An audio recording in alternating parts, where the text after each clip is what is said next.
weltare ɓe fulɓe ando diine maɗa fedde heblo sukaɓe africa weltare tv takkusana yoni to cilona to sadele to aɗi wuure to wudduru ko takkusan juula ha to galle ceerno sar abdoullahi sar to ndulumaji ko taari ɗum kala ene jeeya e gardini kabaruji men to leydi mauritanie halfinaɓe haɓade ko fate ɗanne suɗsuɗe ɗum e trafic des migrants ɓe kolori tigui wonde ɓe jiiti hoɓɓe hewɓe no fewi e ndara galle goto taweteɗo to leegal elimina e ndara noctodam tawi ko yinnoɓe wadde ɗanne suɗsuɗeru natoyde toon to leydi espagne to leydi sénégal ma jaaha to Keur Massar toon ko yimɓe ɗiɗo teɓatin taw ko dartonoɓe wadde trafic ko fati e haalis mo moƴƴani woni faux billeji ɓe tawrama fodde capanɗe kene ɓuura capanɗe 4 million tawi ko faux billeji leydi Mali FLA woni front pour la libération d'Azawad ɓe kolliri tigui wonde ko kamɓe jaatiɗiɓi laana tawi ko avion militaire mo leydi Mali kedde Afrique ma en jabbo musidɗo men Alassane Oumar Mbodj habaruji men jolam jaɓeri ma en jaa to guerre hakkude Israël hakkude mum e leydi Iran jen ha to leydi dowlaji tedduɗo Amérique to leydi Russie bisimilla mon e ketki hotodirte joni piren pacciren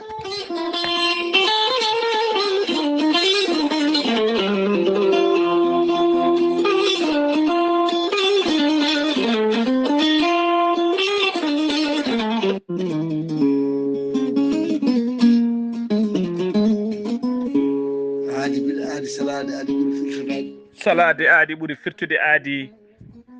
ceerno Amadou Tidiane Diallo bokkuma melga wuuro jinneji wi ko firtata aadi mo adodiri hettiyankoɓe jande weltare ɓiɓɓe fulɓe an diine maɗa weltare TV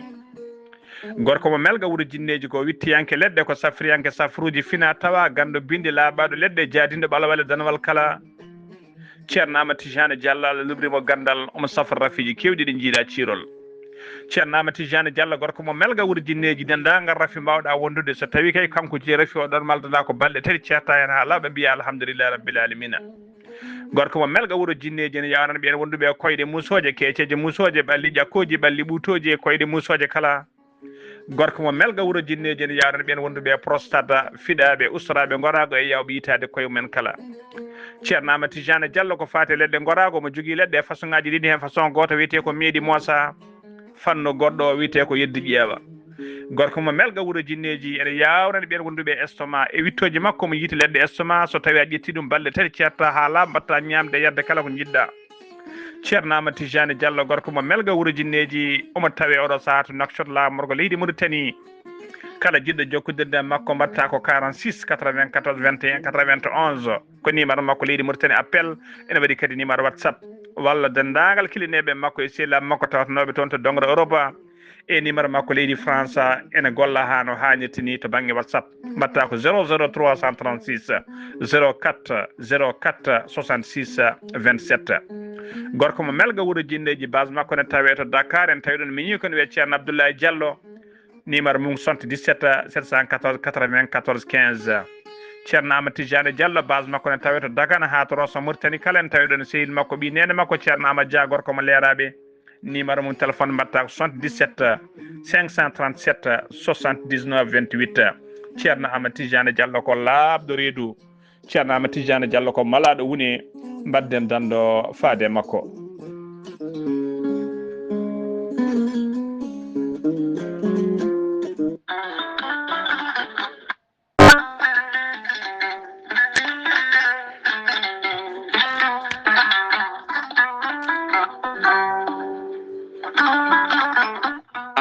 jambitowo oɗo henna ñaw jaaɗo ɓandu koyɗe musoje koppi musoji mo ƴiƴam dogata e ɗaɗi mum AVC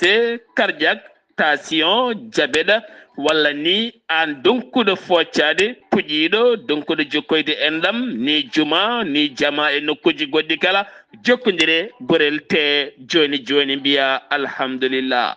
gorel te ko haako moƴƴo iwruka en tokkorji nooro ari ko wallude en e safrude en ha moni kala yiito hen hoore muɗuma ɓen jokkodirɓe e gollorgal gorel te kamɓe kala ɓe kolliti ɓe jiitimi hen koye mabɓe ɗo ɓe jambittanno yo gay ñabbuji cuuɗotoɗe nder ɓalli hay so tawi woni ɗi jangtonoka e ko gorel te safrata ɓe mbii alhamdulillah gorelte ala rewam ala efe ay taden ko jamirda mbada e ndiyam guldam ada yara ada yito hen cellal bandu mada sa yidi hebde hen holare lamde no fewi jahata koto site mabbe internet mbada www.gorelte.com jangana hore mada joni joni kala ko gorelte safrata kala sa yidi jokkondirde e tongode gorelte so tawi gonda koto pikino jokkondirta koy biteɗo Samba Touré mbatta ko 77 814 95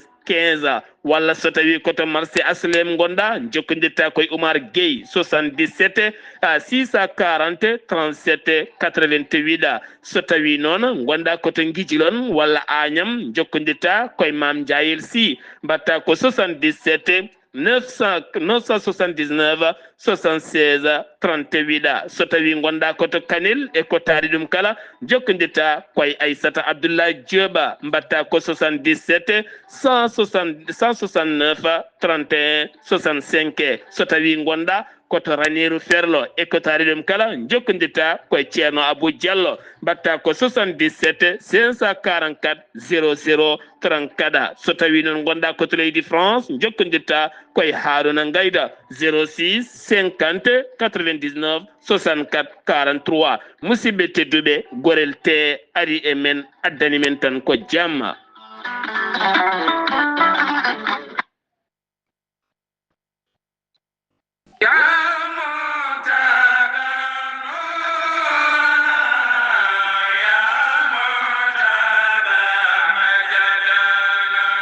Dara moderne de l'excellence Alhaji Seydou Nourou Talla e gardogola Ceerno Makki Muntaga Talla kame Ceerno Seydou Nourou Talla gardiɗo imam juma mawɗo mo Cheikh Oumarul Foutiyou Talla. Dara moderne de l'excellence Alhaji Seydou Nourou Talla ko duɗala kettinangala fannu jangin alquranil karim français anglais informatique kami éducation de base e nder leydi Sénégal hay bowal leydi ndi Sénégal kala. Dara moderne de l'excellence Alhaji Seydou Nourou Tall en udditi dewɗum ha yaaji en udditani ɓen jinnaɓe yiɗɓe windide suka men beele jooɗoytuɗale janga alquranil karim walla français anglais informatique hay fannuji goɗɗi kala aɓe katojini e duuɓi joyya ha duuɓi sappo e joyya e ballal jomiraɗo suko reena alquranil karim tawtoɗa kay fannuji goɗɗi kala. Dara moderne de l'excellence Alhaji Seydou Nourou Tall udditi dewnu ha yaaji ngam binditagola ko fate cours de vacances onon jinnaɓe wonɓe nder leydi Sénégal ha e bowal leydi ndi kala jiɗɓe windide suka men beele jangga alquranil karim e nehdi e fannuji goɗɗi kala. Dara Bonnourou gila golewru sien udditi demude moma ko fate binditagola bisimilla mon gila hewani. Dara moderne de l'excellence Alhaji Seydou Nourou Talla kuddudal keptinangala e nder leydi Sénégal hay gouvernement leydi Sénégal ngal duɗal noon ɓen ɗiɗi kala de tawe e nder Dakar lamorgo leydi Sénégal so tawi noon kuddudal rewɓe ngala tawete koto Sicap Liberté 3 villa 17 78 B so tawi noon kuddudal worɓe ngala tawete koto cité Dubaï Almadi D e nder Dakar lamorgo leydi ndi Sénégal. sa yiɗi jokkondiri tongoɗe mbatta ko 77 383 94 94 walla mbaɗa 77 912 27 15 walla mbaɗa 77 254 33 55 walla mbaɗa 78 149 44 31 musidɓe tedduɓe bisimilla moon duɗal Bonnourou udditide woni ha yaaji wandiɓe windide ɓiɓe mum guila e cours de vacances ha ɓen aroɓe joɗade e ngal duɗal Bonnourou.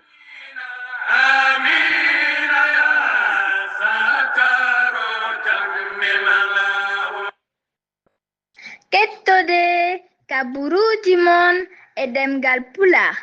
Afrique, Asie, Europe, Amérique, Moyen-Orient, Océanie. jam nyalle mon musidɓe tedduɓe eɗen goni e dewo sappo e joyi lewru korse hitande ujunnaji ɗiɗi e nogas joyi kabaruji mon e ɗemgal pular e sawta he ko musidɗo mon sehil mon haali abouba to karallagal ha mbawon yiide en to banggue nate ɓosoje ko miñi men sehil men saydou abouba hono mbiruɗen gardini kabaruji men koto leydi mauritanie puɗorɗen to leydi mauritanie dadiɓe halfinaɓe ko fate haɓade ɗanne suuɗeri trafic des migrants ɓe koliri tigui wonde ɓe teeɓima fedde tawi ko sagataɓe kay yinnoɓe wadde ɗanne suuɗeru ɓen noon tawa koye nder galle goto tawi kadi ko hoɓɓe ɓe jeeyaka nder leydi he ɓe tawa kamɓe foof noon koye nder galle goto taweteɗo to leegal elmina noon woni leegal 6e ene tawi to Nouakchott sud to Nouakchott sud wonnoɓe kay keɓogal mumen ko fati kay yidde fiide e ngoɗo maayo wadde ɗanne mumen suuɗeru yaade toon to wiyete Île Canaries ene tawe to leydi Espagne ko jamma hanki o noon ɓe jiita ko jamma hanki o noon ɓe jinno tigui tawi kadi ko wadde kayfide e ngoɗon maayo tawi kadi ɓe jinno joldude koye Nouakchott wadde ɗeɗon ɗanne passer o noon passer noon e hoore muɗum kam passer o e hoore mum ko koɗo woni tigui taccinannoɗoɓe ƴettanoɗo haalisaji walla de ɓe jaari o kay on hoore mum ko koɗo jeeyaka e leydi en o wiyete ko AJ o hoɗi koto leegal bitegal Darnayim e ngal Nouakchott o nanguidama noon kanko e complicité aji makko nayo woni yimɓe nayo wallannoɓe e ɗeɗon golle ɓe tawama noon ɓe tawrama noon nde ɓe nanggade ɓe tawrama ɓe jogui bidon ngaji 5 essence tawi hen bidon kala waɗi capanɗe 7 litre wondude e moteur tawi ko moteur lana ndiyam wondude e joɓari ɓen waɗoɓe ɗanne suuɗe e comci ndiyam wondude ko wiyetede gilet de sauvetage woni gilet ji yimɓe ɓon toon e kala saaha so tawi ko joguima fayre ko fate yolayru kanko passer o noon e complicité aji makko ɗi kala eɓena coka e oɗo saaha joni en mbadi garde à vue ha enquête oɓe gasa kay ko adi koɓe ɓennine to galle mawɗo to clandestin ɓe noon clandestin yinnoɓe wadde ɗanne suuɗe no kamɓe kala noon e oɗo saaha joni ɓe tawa kadi ko yinnoɓe yaade toon to joldu Nouakchott yaade toon to Europe kamɓe kala noon e oɗo saaha joni ɓe mbaɗama to centre d'accueil pour les migrants ko adi kay koɓe formalité ɓe waɗe ɓe nawte monen maɓɓe foof ha keeri leydi mumen ha joni ko leydi Mauritanie keɗoɗen jagogal kalfinagal ko fate awo mo leydi Mauritanie habri wonde kay bateau de surveillance woni bateau kay kalfinade ko fate inspection e nden kay kisala ma keeri maaje leydi Mauritanie ɓe kolliri tigui ona bateau noon ona bateau noon tawi ko bateau koninkoɓe ɓe leydi Mauritanie biteɗo Arkina ona bateau noon e saaha kay wonno ordo yaade keeri maaje leydi ndi ɓe mbawi kay ɗum wonno ko ñande alkamisa ɓennuɗo ɓe mbawi kay fabade kay fodde 1jeetato clandestin wonnoɓe kay e laakon tawi ko laakon jinnoɗe wadde ɗanne suuɗeru ɓe umurno noon koto leydi Gambie ko sanga 20h30 woni 8h30 jamma noon ɗum wanno ɓe tawa kadi koye laanel guel ɓe tawa noon ko nde ɓe garde laamu ngu yettino noon tawi tigui ko laanel mabɓe ene fuɗɗi tigui wobde ndiyam laanguel ngel ne fuɗɗi tigui wiide ene yoolo ko ɗon tigui ɓe mbawi fabede e nder ɓen fabaɓe ɗon en tawe hen rewɓe kay e sukaɓe tokosɓe ha wondude e kurkaji hay muynoɓe tawama e nder guel ɗon laanel mbiɗen kamɓe kala koɓe 1jeetato ko ɗon noon ɓe mbatta kay e oɗon bateau tawi ko bateau nden ka ekkisala woni bateau de patrouille amo leydi kuninkoɓe leydi Mauritanie ɓen noon mbawi rokkude ɓe suweji mabɓe gadani woni safruji gadani rokkiɓe ñamde e yarde kala ko adi kay kene gaddaɓe ha e tufɗede Nouadhibou ɓe battiɓe noon e ɓen tawi ko halfinaɓe e oɗon fannu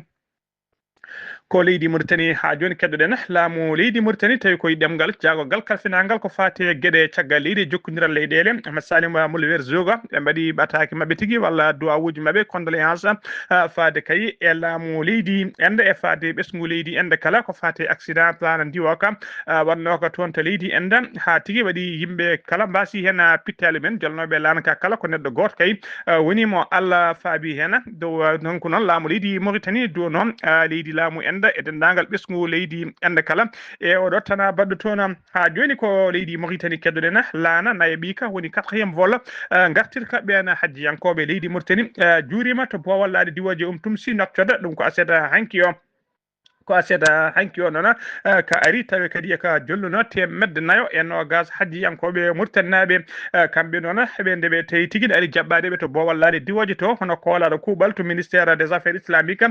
biteɗo Baytallah Wula Ahmed e yimɓe laamu hewɓe no fewi gaari jaɓɓadeɓe kamɓe hajjiyankoɓe noon ko ardi kala ɓe jetti gueno ɓe jarni kadi nulaɗo men sallllahu alayhi wa sallam dokkuɗo ɓe fattan kay wawde yaade kay e dow jaam ɓe garti kadi ɓe tawi e dow jaam eɓe gon Allah kadi dendagal heddiɓe cuwarde ɓe kala fodɓe arde ɗeɗo balle kañumen foof ne mbawata artude dow jaam e kisal allahumma amina ha joni habruji men demgal pular to leydi Mauritanie ha joni hono Donald Trump kañum woni hoorejo dow laaji tentude Amérique omo heblono kay ko fati ɓeydugol doggol inde leyɗe ɓe ɓesguji men kay jogori haɗede hebde visa ji kay nadde to dow laaji ten waɗede interdit walla tigui sattinede ko fati kay sattinede sans kebgol visa ji woni ko wiyete restriction ha tigui ɗum laato mo ɗamini ɓeydude fodde capantati e jeegom leydi nde o ɗamini ɓeydude kay e doggol ngol sifno e balɗe ɓennuɗe e nder ɗen capantati e jeegom leydi noon ene tawe hen leydi Mauritanie ne jofa hen feɗendu laamu Donald Trump noon rokki laamu leydi Mauritanie dawal kay ɗo kay alarba garoɗo o yataw kay leydi Mauritanie addaniɓe plan mabɓe tawi ko plan gadana ko fati anti immigration so tawi kay yiiɗa leydi mum jee ɗeɗon capantati e jeegom leydi ɗen capantati e jeegom leydi noon jofaɗi feɗendu hen nogas e joyo ko leyɗele Afrique ko tawi nder dongre Afrique leydi Égypte ne tawe hen Djibouti ne tawe hen leydi Sénégal ko noon ne tawe hen leydi Ghana ne tawe hen Éthiopie daɗani hen ko noon kadi Nigéria e Niger kala ene tawe hen e wondude e leyɗe Caraïbe wondude Asie central e leyɗele Asie central foof ne tawe e nder ɗeɗon capantati e jeegom leydi ko leydi Mauritanie ha joni keddoɗen jen ha toon to Likseyba gorgol ma mbiyen Likseyba gural yara teskama toon noon ɓe keeɓi ƴiwonde mabɓe gatmare ande fayida no fewi ma en ketto cimtol musidɗo men sehil men ceerno Babisy a salminama a juurama. Jam nyalle mon musidɓe tedduɓe hettiyankoɓe weltare ɓiɓɓe fulɓe andu diina ma weltare TV jam nyalle ma Ali Abouba hande ko alatne hawre 15 lewru korse woni juin hitande 2025 ko ɓuri mantinade kabruji men ɗo e cuuɗi men Likseyba gorgol caggal nguleki teskinki eɗen gandi oɗo saaha jamma alkamis ɓennuɗo ene jofi aljuma eɗen gandi ɓalɗe ɗi puɗɗima ɓuuɓede no fewi tawi saabi ngol ɓuuɓol ko ƴiwonde ma mbiyen gatamare arwanide woni ko teska ɗo e cuuɗi men Likseyba gorgol eɗen gandi ne ƴiwonde wawi fengde ko sanga waktuji tati jamma caggal nden ƴiwonden kalat e ɓen wonɓe e gueseji maaro woni wannoɓe campagne ceeɗu eɗen gandi oɗo saaha eɓe jogui kulhule no fewi nde tawno oɗo saaha ko hakkude wonɓe e coñal kam e lappere ko ɗum saabi eɓe jogui kulhule e maaroji ɗi no fewi ha joni kabruji men ɗo e cuuɗi men Likseyba gorgol en kalat e association des jeunes espoirs de la paix woni AJAB eɓe juɓɓino soirée pédagogique et culturelle tawi koye oɗo alerte kikiɗe wonata tawi temo wonata ko éducation subaka hande o noon wonata tawi ko assainissement woni fittude yoga e nokkuji so yeehi ha kikiɗi ko nden soirée pédagogique o yuɓɓinte ha joni kabaruji men ɗo e cuuɗi men Likseyba gorgol en kalat ko yowiti e ndiyam hay sen kalani haala courant eɗen gandi ngakkede courant ene teskinno ɗo e cuuɗi men Likseyba gorgol kono woppani ɗon ndiyam en gandi ndiyam ko gurdam ɗum waɗi e oɗo saaha kala kuppiraji teskinɗi ene teske ɗo e cuuɗi men Likseyba gorgol eɗen gandi yoga e leeɗe hayso jiiɗi dañi ndiyam keɓata aɗa jooɗo fodde balɗe 3 balɗe 4 ha yontere tawi a yiyani hay toɓɓere ndiyam ɗum saabi ɓe mbaɗi erago faade e laamu ngu nde wawata ñawdude ɗeɗo caɗele no hannirteni ko wona ɗum ko ha joni ɗum ɗo honno ko tongunɗen hunde kabruji men ɗemgal pulaar tawi ko ɗo e cuuɗi men Likseyba gorgol kowona ɗum ko wadde dendagal bandiraɓe hettiyankoɓe weltare ɓiɓɓe fulɓe andu diine ma weltare TV e dendagal sponsor uji weltare ɓiɓɓe fulɓe andu diine ma wiɗeɓe juule mo wuuri oɗon jarlo oɗon jaafo yo Allah hokkin duwade oɗo saaha mo wuuri si babi Likseyba gorgol ngam weltare ɓiɓɓe fulɓe andu diine ma. si baabi dendagal hettiyankoɓe radio weltare ɓiɓɓe fulɓe e dendagal gollediɓe ma foof mbima ya jul kewɗo ɗon jalloɗo jaafo yallah rokku en tawede oɗo saaha mo wuuri ko fate caɗele ndiyam de Likseyba gorgol noon siftinde on noon Likseyba ne jeeya e nogas jeetati leydi nogas jeetati wuuro tawi kay ko guure cuɓaɗe oɗo saaha joni ɗe laamu ngu yaltini koppereje kewɗe no fewi gam kay ɓeydude ko fate attani ndiyam mumen inchallah ɗamina kay ɗo e balɗe seeɗa maɗen caɗele rek lo hano hannirtini kabruji men ɗemgal pulaar Dakar sen no mima to likse bu gorgola ko to leydi Sénégal paadena to leydi Sénégal jen ha to Raneru ton ko tana musto wadi ton ko bietnodo si Oumara mbo bietnodo Essa Oumara mbo donc nannoɗo moto Jakarta ko kañum wasi toon fittande mum tawi koye accident no waɗi koye dow route nationale numéro 3 Raneru tolno to wiyete Dendori e nder commune mo Ogo département mo Matam omo yaranno e duuɓi capantati e goho accident o noon waɗi ko sanga 10 heures accident o waɗi 10 heures subaka ko ɗon ɗo hawri e ladiala ko adi kay ko sapeur pompier en ene garana goskiki ɓe nawi ɗum noon to morgo hôpital mo Wuro Sogi waktu goto e capantati hojom fawi en woni 1h30 fawi hen woni sanga 11h30 tinama kadi accident goɗɗo waɗi e dow ngol ɗon lawol on accident noon waɗi ko kilométre uji ɗiɗi hakkude mum poste douane mo Raneru on accident noon ko PCO mo hinde 406 matricule mum ko AA 115 QL umminoɗo kay toon to Wuro Sogi ne fanoto Touba ko kañum tigui yani ha lijjiti hay goto ma yani hen kono kam waɗi yimɓe jeeɗiɗo barmuɓe hen e nder ɓen ɗiɗo e ɓen jeeɗiɗo barmuɓe hen ɗiɗo ne tampi sanne ɓe nawama noon to suudu safriddu du Raneru ha joni ko leydi Sénégal kiɗoɗen jen ha toon to Sédhiou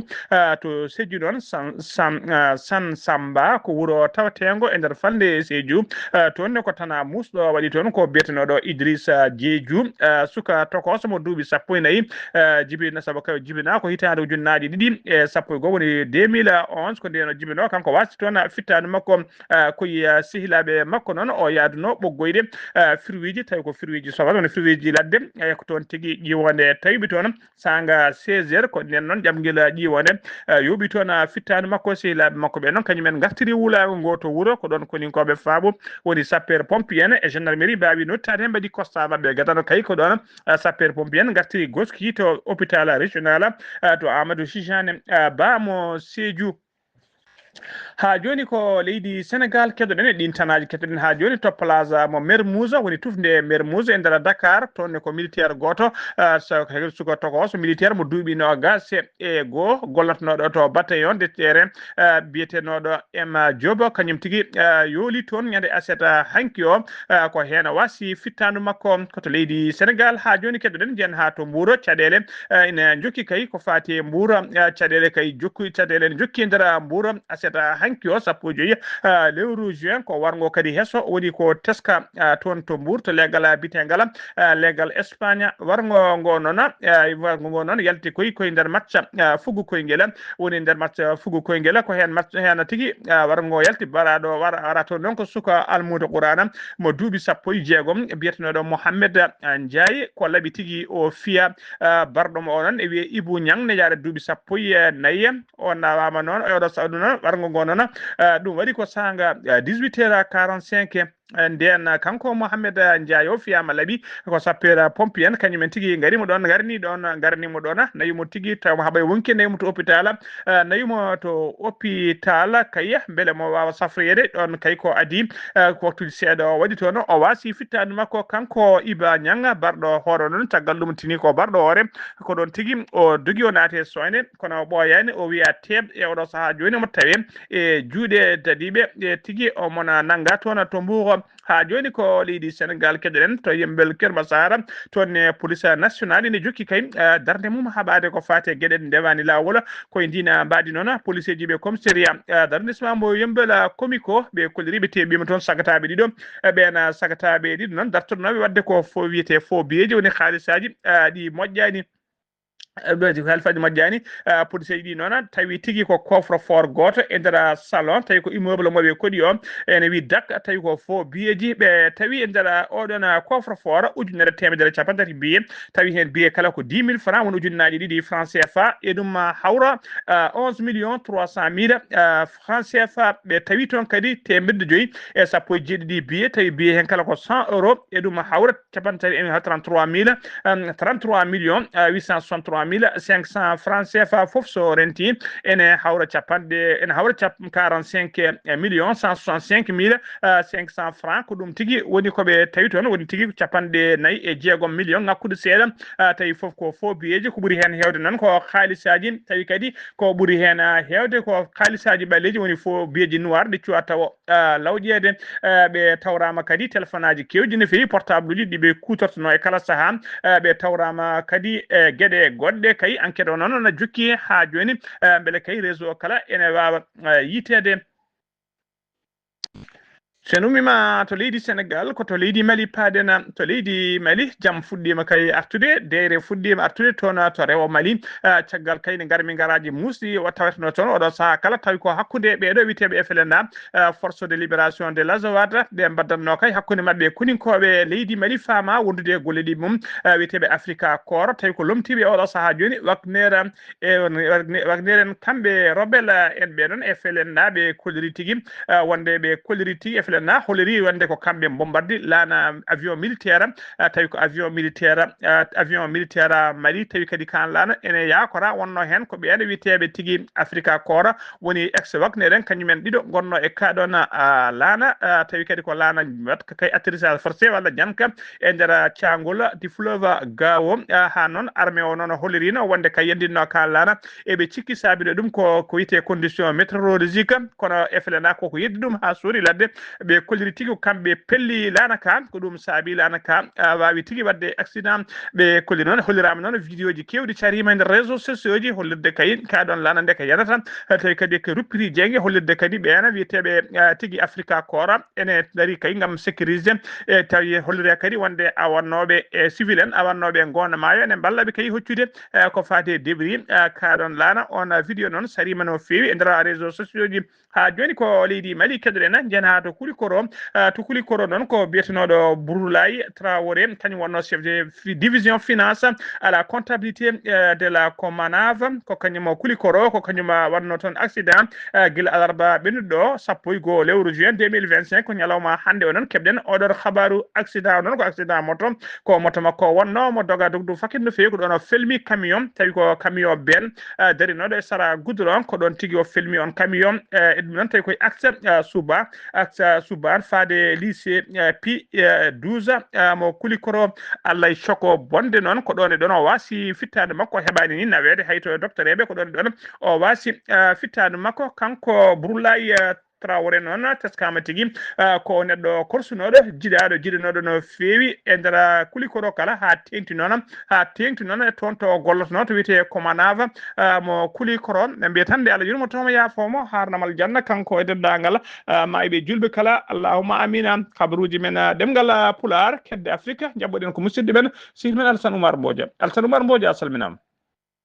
en calmitima Ghali Abouba en calmini denndangal hettiyankoɓe Ayaw TV kaɓruji men ɓurɗi tengtude dongre Afrique e ñalawmande o puɗɗoɗen ko leydi Côte d'Ivoire toon de yimɓe heewɓe jalti seppude kay wonande kay landa PDCI RDA wiide wonde kay yoɓe on gardiɗo kay tawa ko landa mabɓe ka biyeteɗo hono Tidiani Thiam yo waɗe kadi e doggol taw kadi ko ɓen yiɗɓe kay ƴamde ardade hono leydi ɗum no wano toon to commune mo Cocody to Abidjan ɗum no e wawde kay hollidde mette mumen eko laamu ngu kay woni e dow mum ko ɗum noon ko oɗo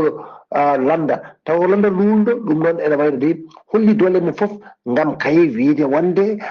taw ko leydi ndi kala wonande ardiɓe leydi ndi guila gardiɗo leydi ndi hani e kamɓe foof yoɓe ɗaccu kay oɗo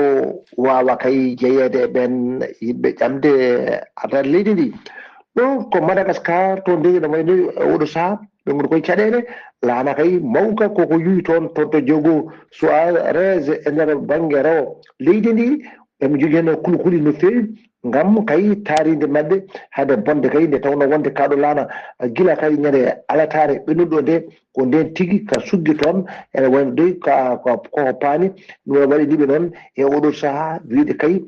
kadi hay hulande ni wonde woɗ ɓen taw kadi ko wanggotoɓe wonɓe toon to Madagascar ene wayno kadi ko laamu ngu yiɗi noon ko wadde peeje mum foof gam wawde kay riwtude ko addata caɗele e nder taw kadi ko ɗon ɗoka yuwi ɗo ɗum noon ene wayde koye ɗum woni koɓe mbaddata mbaɗa kay mbawa kay sellinde pettali kay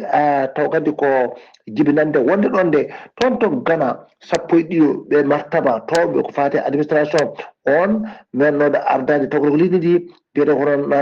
nana Akufo hono addo ɗum noon kadi ɓen takka ko guila kay e guyka hani e burguinde kalis laamu e ɗum noon kadi e wonde kadi ɓen taw kadi koye gueɗe keeriɗe taw kadi ko wonande kay taw ko ɓeen no ɓe nawirɗe koppeje ni ɗum noon nde wayrede oɗo saha ñande aljumare 13 lewru korse ujunaji ɗiɗi e nogas e joyyi kanko jagongal ko fati kono ñawore woni noon koye wadde taw ko enquête aji mum ngam kay wiide wonde fraude baɗɗo fodde 1.5 taw kadi ko ujubare woni million ɗum noon taw kadi koye so qimama ma won 53 taw kadi ko ujubare kalis dollar ko ɗum tigui woni koɓe dottini ɗeɗon koppareje ɗum noon alay saago kadi ñaworga fawa dow mabɓe gam ɓe mbawa kadi artide ɗen koppareje ɗeɓe borguini Ghali Abouba ko ɗum ɗo dey tongguɗen e dongal Afrique e ñalawma hande o taw wonno koye dande musidɗo moon Alassane Oumar Mbodji gorko mo sardogu gam weltare Ayawo TV. Alassane Oumar Mbodji golle ma jooɗi peewi ko anuddi kabaruji men e nder dongre Afrique takkusana juulama ha to galle ceerno Amadou Tidiane Alpha Mama Siré Ba to moderne ha to galle Samassa killinkare ko taari ɗum kala kabaruji men joolam jaɓeri koto leydi Iran puddoɗen hande waɗi noon balɗe tati kay ko Israël e leydi Iran ene ayodira bomboje ɓe mbadda kay coatmami cottumami mone mabɓe kala artiɓe leydi ɗe moni hen kala no suuta konngudi tawi ko konngudi muusi konngudi kulɓiniɗi faadi kay e leydi he ɗum sabima noon ha leyɗele kewɗe kay aduna o kala e oɗo saaha ne jogui faare mawde no feewi saabu kay gardiɗo kay hono Khomeini goto e mawɓe diine e nder leydi Iran o holliri tigui wonde kay e oɗo saaha joni leydi Israël koko udditi kay damal jeygue faadande faade ɓesgu muɗum kono noon kadi hono on mbiteɗo Benyamin Netanyahu gardiɗo leydi Israël o holliri tigui wonde kay so Iran dartinani bombardement ko waɗata ko yo andu Iran kala koko huɓɓata jeygue aleta hande noon 15 lewru juin 2025 Israël kadi hollirama aynima waɗi bombardement ji mum kewɗi no fewi e nder leydi Iran ɗum noon ko caggal kayde Iran aynino kañumne missilaji mum kewɗi to Israël e nder leydi Israël ha tenti noon to banggue worgo banggue rewo leydi Israël ɗin bombardement ji leydi Iran wanno noon saabima ha yimɓe sappo mbasi hen pittali mum tawi koto rewo Israël tuggi aljuma noon tuggi aljuma kayde Israël bombarde leydi Iran faade oɗo saaha joni mo kalten ha fat ñalawma hande o 120 Iran najo wasi pittali men bombardement Israël waɗi toon tawi kadi tawe hen koninkoɓe ɓe martabuji towɗi no fewi kene ɓuura temed tato e nogas neɗɗo Iran naɓe woni tigui ko barmi hen e nder ɗiɗon bombardement ji so tawi koto banggue Israël toonne sappo e tato neɗɗo ko fuɗɗi wasde toon pittali men yimɓe jeenoy kadi barmi hen tawi ko barmanɗe e musde koto dawlati tende Amérique paɗena Donald Trump hooraydullami kañumne yalti e daƴƴere mum o suuti konngudi makko faade Iran hollidde noon kay wonde kala nde Iran reppi kay ha bombardi kay position ngaji leydi Amérique yoɓe gandu Amérique ko hutorto dole mum no ponno wadde joftigu koto leydi Russie paɗena aset hanki o Vladimir Poutine hoorejo leydi Russie kañum ne ƴetti téléphone mum holmo noddi o noddi ko Donald Trump o haalde mo noon ɓe jewtidi ko heewi noon fayde mabɓe eko fate gonka gonaka oɗo saaha joni to nokku biteɗo Monoria ha tenti noon oɗo guerre tawteɗo hakkude Israël e leydi Iran musidɓe tedduɓe ko weli dumata ko gasi ha laaɓi ceer ko ɗum ɗo wonno ko min tonga noon habaruji mon e demgal Pulaar e sawta he ko musidɗo mon sehil mon Ghali Abouba to likseɓe gorgol ko ceerno Babisi tawi ko rowiɗo Afrique ko Alassane Oumar Mbodji ɗo e habridde he ko musidɗo mon sehil mon Ghali Abouba yo jaam Allah jogomi jogom on ketki malaki jaam kettode kabaruji mon e demgal Pulaar Afrique Asie Europe Amérique Moyen-Orient Océanie